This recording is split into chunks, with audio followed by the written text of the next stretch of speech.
واو. بصوا بقى يا جدعان، دلوقتي هنحط شيتوس نسيحه. الشيف ادهم.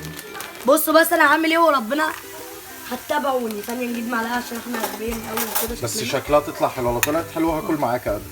هتشوفوا هتطلع حلوه، واكتبوا لي هتشوفوا وجربوها. بس لو طلعت حلوه انا راشق وش، بس هي هتطلع حلوه انا واثق في ادهم. بقى ادهم لحد اما ايه؟ لغايه ما تسيح، يعني هتسيح بعد كده اخدها، يعني اللي هي هتسيح خالص بعد كده وبعد اخدها. كده هتحط الاندومي عليها. يس. تفضل تقلب فيها لحد ما بتسيح خالص. اهو بص هجربها. ووريهم برضو التتبيله يا ادهم. التتبيله قول اللي لهم هي حاطط عليها ايه بقى؟ حاطط ملح وحاطط شطه وحاطط ذره كمون. ودلوقتي يا لهوي ملح وشطه وذره كمون. بس هتبقى حاميه قوي. الامكانيات سهله قوي، ما تخافش هتبقى يعني